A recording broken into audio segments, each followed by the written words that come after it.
Hey everyone, Eric Watson here, freelance writer, player of games, writer of origin, recorder of videos, and tabletop role-playing aficionado. Welcome to another DM's Guild review, my written and video review series. Take a look at the adventures and supplemental material at the Dungeon Masters Guild website.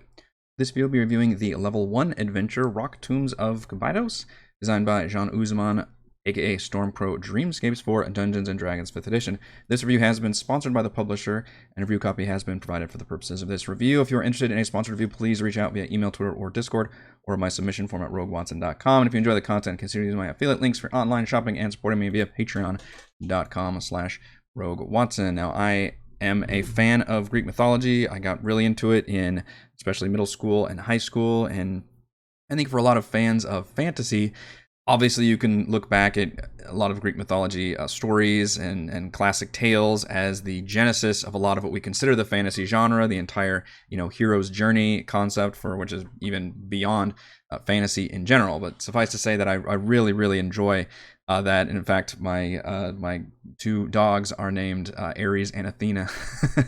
So big fan.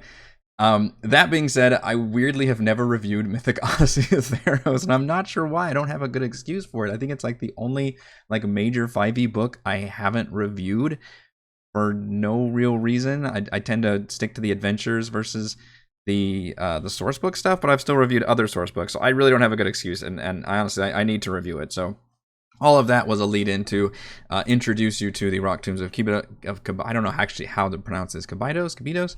Or Kbidos? I don't know. But it is a Theros adventure that takes place in Theros, which I'm gonna, not knowing anything about Theros, but I do know a lot about Greek mythology, so I can instantly put myself into that setting. This is specifically a level 1 adventure, and it has been a hot minute since I've actually looked and reviewed such a low level adventure.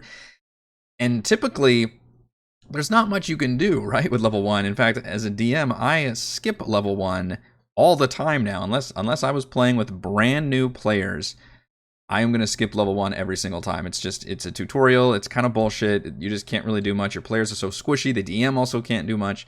Thankfully, I think the designer realizes this and says, hey, yeah, you're going to start at level 1, but you're actually going to level up during the context of this entire adventure, to where even before you get to the proper dungeon crawl, the titular Rock Tomb, you will make it to level 2. So that part's really nicely.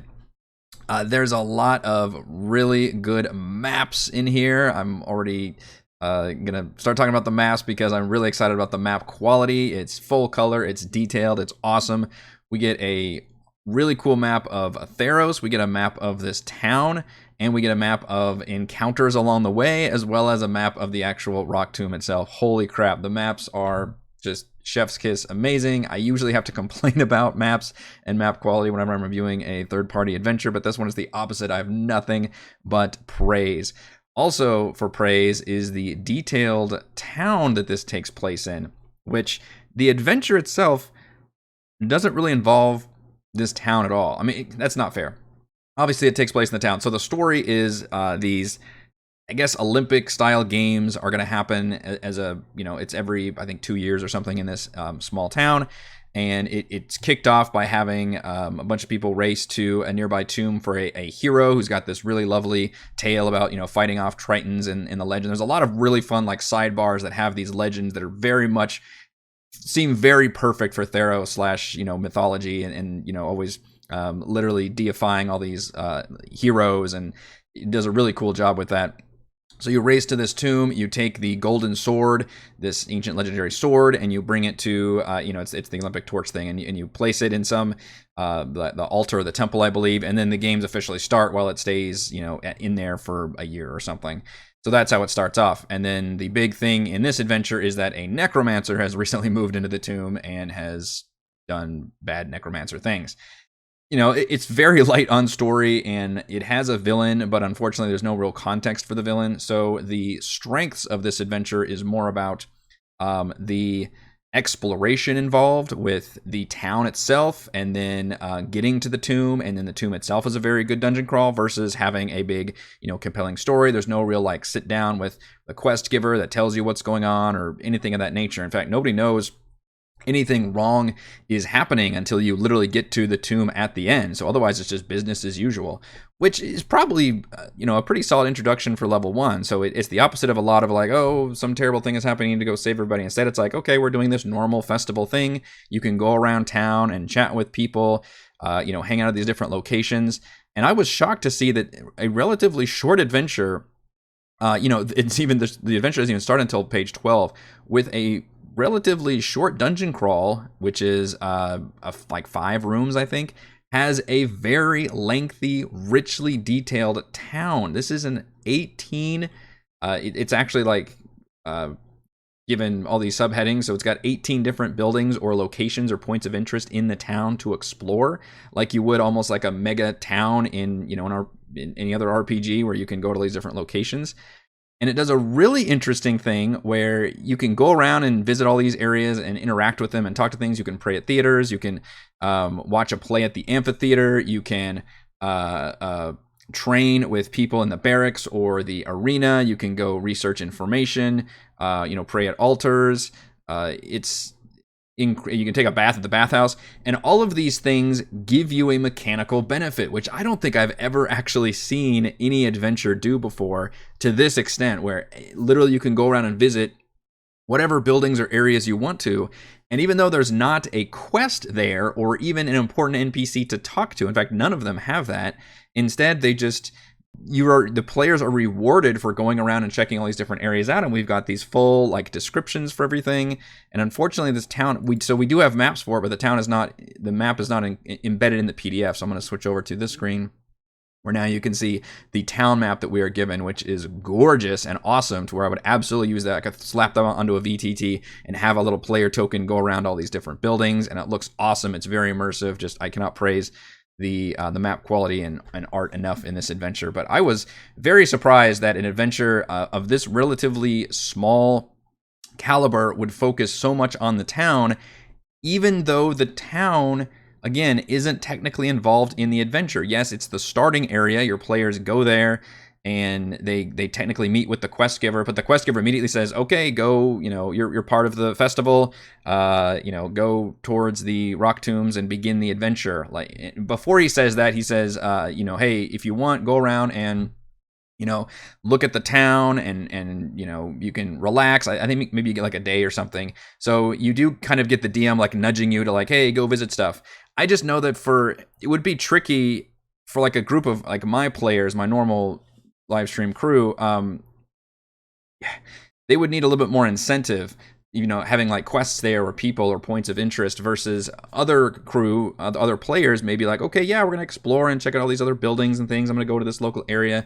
And then it would be very rewarding to as a DM, you could reward them with things like, what are some advantages? So if you take a bath at the bathhouse, you can gain temporary hit points. If you pray at the altar, you get advantage on religion checks. If you train at the barracks or arena, you can deal extra damage with your next weapon attack.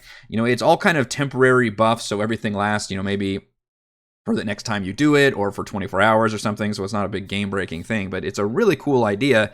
It's just a little bit, it would be tricky for me as a DM to wrap my head around it, because there's not like quest content in there that I could motivate my players to necessarily go to all these areas. So you would need players who would want to already have that internal incentive to go around the town and visit all these areas. But it is very cool that it's this richly detailed. I mean, this is 7 pages of this, around 20-page adventure is dedicated, that's a third of the adventure, is dedicated to the town where technically the adventure doesn't actually take place in. So the actual adventure starts off with you journeying to the tomb, and you've got a few events along the way. You're still level 1, by the way, so you can't do much. Thankfully, this is, again, everybody's meant to make this journey like, regular commoners. So there's kind of illusion stuff you have to deal with. There's just regular wildlife. Although regular wildlife in Theros could mean cockatrice. It could mean harpies. It could mean anvil rot raptors. So there's some interesting, fantasy stuff that you can deal with. Otherwise, it's a few traps. There's an interesting thing about finding this petrified Leonin, and there's a wounded basilisk nearby, so that's a cool little bit of environmental storytelling. Still a very tricky creature to battle as a level 1 party, though, even though you get forewarning for it. But so I appreciate the little exploration here, and there's a little bit of note where, if your players get lost, and they'll have a few more encounters, or maybe they'll even gain exhaustion before they make it to the dungeon crawl, which is the Rock Tomb of Hecatomnos. And here is unfortunately where I like this dungeon crawl. It's just a shame that the villain has no context in the actual story, which is, I kind of skimmed by it, but if you look back at this first page, there is a full page of an adventure summary that explains what happened. And unfortunately, most of that doesn't really matter in the context of the story. And I've seen a lot of adventures kind of fall into this problem where the designer, obviously works, puts the effort through of like, okay, here's what happened, here's the backstory of the context, and here's why all these things are happening. That's great for the DM and for the designer and also the DM running it. But then the players, I'm looking at it, do the players care? Do they give a shit? Are they ever going to come across a journal or a reason to care about why this random necromancer is here and what he's done before the adventure ends? Don't just wait until the epilogue where obviously they can rescue like the priest who is here and yes, of course you can always tell everybody after the fact, but I want to know building up to it so that they don't just enter this place and be like, oh, there's a bunch of skeletons wandering around. That's weird. That probably shouldn't be here because there's normally not that here from what we were told. And you just don't know anything until you finally defeat, like, oh, okay, there's a necromancer here. I guess he's just, wandered in here and is causing mischief. There's just, it's not a very compelling story. It feels like it feels like a side quest or a randomly generated quest when that should be the main quest of this adventure. That being said, I think it's still a very nice dungeon. There's a good mixture of like locked doors. There's some traps. There's a fun trap where you walk in. If you break down the door, you're targeted with a hideous laughter spell, and then an animated rug attacks you. I really like the combination of hazard/trap plus enemy. There's another area where there's like this there's this well that frightens you if you get near it, which is very creepy. Very like Ringu. And then if you manage to withstand the frighten effect and get close to the well, then you have to fight a water weird. If you then fight the water weird and destroy it, then you can finally get this very powerful ring. And there's a very fun sidebar that includes this nice little story about where this ring is from. I really like that. It's an extra addition that really makes it all Therosian for me, is having all this class. Everything's got a story, right? It's all legends and myths, and that's very neat. And then there's a bunch of skeletons wandering around where the sword is. You can grab the sword. The sword actually does have, it's not just a MacGuffin, by the way. It's a straight up, there it is, Golden Sword of Hectomos. It's got all this cool stuff about it. It can smite, undead, which will come in handy very shortly against the necromancer. And there's a fun little twist at the end where once you actually get the necromancer down to half health, I guess he just cutscene and then tries to raise the actual hero, Hekatomnos. And unfortunately, so the reason this all happened is because there's a ward apparently in the dungeon that prevents any kind of undead stuff from happening. And if that happens, then the skeletons actually rise up and attack the intruders. And unfortunately, the players are then caught in that, but also they would attack the necromancer itself. And so it's skeleton on skeleton badness here. And the skeleton of Hectomnos will actually basically kill the necromancer and then turn his attention to the players. And it is designed to be a CR4, like impossible challenge for the players, and they're just supposed to run at the end, which is a very tricky thing to convey to the players. Although if they've got the sword, there's also an interesting thing where the person can just hit the skeleton with a sword and it will instantly basically destroy the skeleton. So I'm actually in favor of that from a storytelling standpoint, because I think that's pretty effective and a nice little end to everything, especially if it's a tough fight going very challenging for the players. And then, but they've got the magic sword, so they're immediately rewarded by it. Or maybe if a DMI was rewarding it where the player's like, okay, here's your sword, dude, take it, then I would also probably allow that as a thing where he would, take the sword and sheath it, maybe go back. But I guess they need the sword. I don't know. I'd come up with something cool for the players to be able to use that in some kind of RP method versus having this giant, like, impossible boss wail on them. So overall, I'm a big fan of this adventure, though. I will say that the full color dungeons and artwork and all that does a really great job at enhancing my own love of this adventure, including some nice handouts and appendix with the actual games that the players can take part in. Either I guess it would be after the actual adventure has wrapped up. All right, let's go over my pros and cons for the Rock Tomb of Kbidos. The town that I can't pronounce is richly detailed. Pro, including player-earned perks for visiting different areas. Wow, that's really, really interesting. I have not seen that before. I think it's really cool. I would still probably need to incentivize the players to make it there, or maybe at least somehow teach them that this is a possibility, because there's just not necessarily any story stuff going on in the town, but I like the idea of the players visiting these areas and being rewarded for them, and letting it be kind of an open world exploration bit as they go around this town, even though there's no quest material. There's at least little pop-up dialogue boxes and little rewards for going there. Pro, small but well-crafted level 2 dungeon crawl. I do like the rock tomb itself. I think it's got a lot going on. It's a good mixture of hazards and a little bit of story stuff, and having the obviously plenty of enemies and traps, and I like it. It's small, but it does everything well. There are no wasted space, which I appreciate. Pro, full color gorgeous battle maps and region maps. They're so good.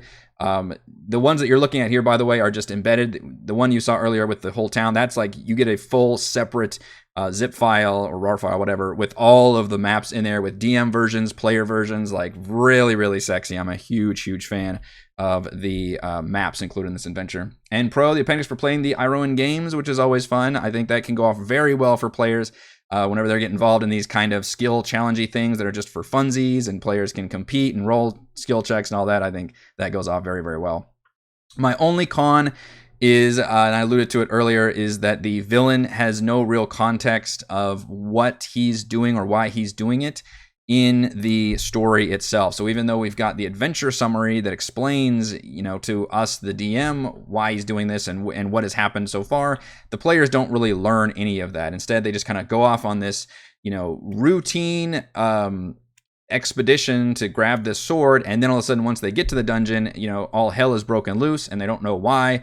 And because the dungeon's kind of too short to even, include any kind of environmental storytelling or journal entries or anything like that, you really don't know what's going on until the dude's been defeated, and then maybe you can learn from the priest you end up rescuing about what really happened here. But it almost seems kind of random and incidental that all this is going on. So I consider that to be kind of a little bit too light on story for my taste. Final verdict, small yet mighty. Rock Tombs of Kbidos features a detailed town and a solid little dungeon crawl, resulting in a fine introduction to Theros adventures. Thank you to everyone for watching this video review. You can see my written review at roguewatson.com. You can watch more reviews and follow our own D&D adventures here on my YouTube channel, and you can support my work at patreon.com/roguewatson. Thank you.